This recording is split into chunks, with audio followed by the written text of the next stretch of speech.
tail lamp, 2 rings to Knapsbury, telling the train's on the way. Single to Harpenden.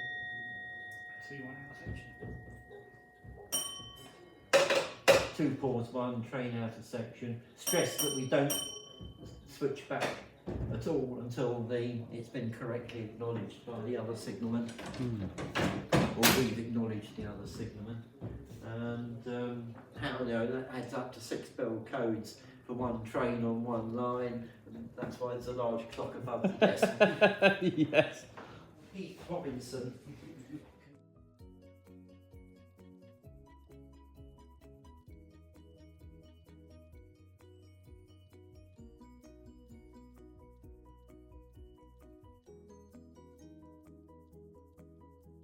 We've got a Raspberry Pi computer sitting around the back there. Oh, yeah. And in fact, I'll open this up. Oh, I'll get a quick shot of that.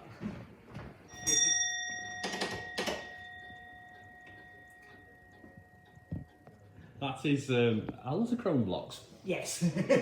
So all your Chrome blocks, where are they? Are they just connected up to your periphery equipment? Yeah, there's well over 200 connections involved, inputs and outputs. Blimey.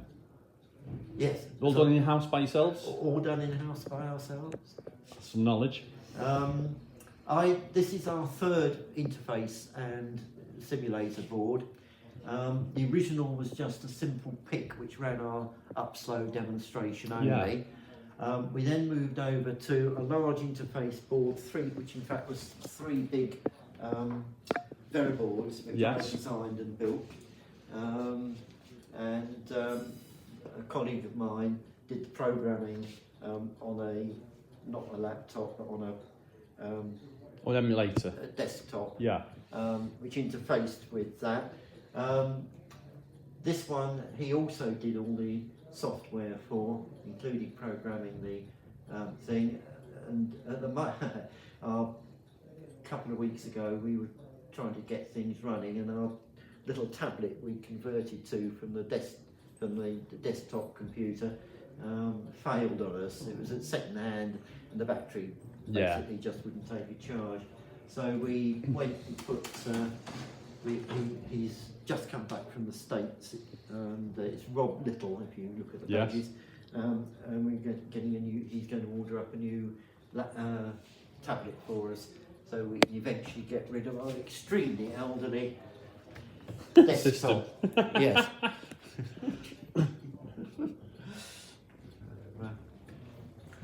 We have to put that chair in front of the door. Several times our security system's gone off in the middle of the night. Oh, because the doors are open. The heavy goods train rumbling past has managed to shake the doors open. Was the diagram originally angled like that, or is Yes, that? yes, the photographs show it originally angled. Was that just for the so sighting when and the he's here working the box and the so on, he's got a good angle. He can see the trains a bit easier. Standard demo we use is a stopping passenger train on the upslow line. None of the plungers work because they took all the electrical locks out, all downstairs, and some on the frame. Single ring, full retention of course. 3 pause 1, 3 pause 1 back, switch the line clear. And if I don't switch the line clear, after a few moments he'll do 3 pause 1 again to remind me I haven't given him line clear. Normally when I'm doing the demonstration for the public, I'll wait until I get train entering section before I call on to Knapsbury, but as I know the train won't get cancelled at the last minute, Knapsbury always takes a long time. There's a random element, 3 pause 1 to Knapsbury, it's given us line clear. 4 has to be locked with 3, or 2, 6 can be worked, 10 line clear required, which we've got. Then we've got number 1 distance signal, and so it all goes to clear. Then I talk about how the fact once you've got the distance clear, you can't put the stops back. Yeah. And how to Victorian solid state computer, cast iron and steel, rather than your silicon chip. That always gets a bit Tumbler of a giggle. interlocking, yeah. Yeah. Tumblers Tumbler right to the back interlocking. window, so there's no room to get at Yeah, anything. that was 1906. Originally, only south of here were the slow lines for passenger use. The two lines through the station and northwards towards Bedford remained goods lines until 1906. They were converted 1906 into passenger lines with extra signalling, and they changed the frame in 1906. And of course, because there was more interlocking, because there were more signals, Yeah. the frame was bigger or deeper. And I understand, yes, it was a bit of a pain in the backside. Do you know a John Hinson at all? Yes. Yes, he's one of our members. Absolute mine of information about the God, box and so on. And occasionally comes and visits us. And I explain how the absolute block system involves putting the signals back to caution or danger immediately behind the train. So if somebody at Harpenden makes a silly error and sends an unauthorised train, hopefully signals 1 and 2 will stop it Yes. from bashing into the one that's in the station. We keep an unlit tail lamp here. We have a strict rule: no lit oil lamps. In fact, no filled oil lamps inside the wooden box. Yeah. I've spent 50 years in fire safety. So, Yes. very interesting one. We keep this particular one open because it's about drivers ringing in from the IBS telephone at 37, saying he's had his communication cord pulled because passengers think they've seen an obstruction on the fast line.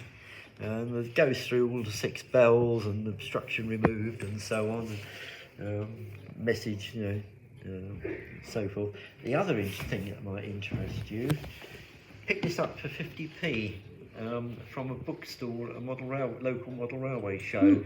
I think Locomotive Club of Great Britain had got a stand with a number of second-hand books and so on.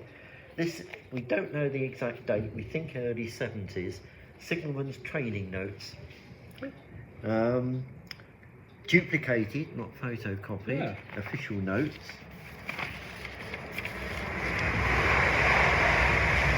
And his own extraordinarily neat writing.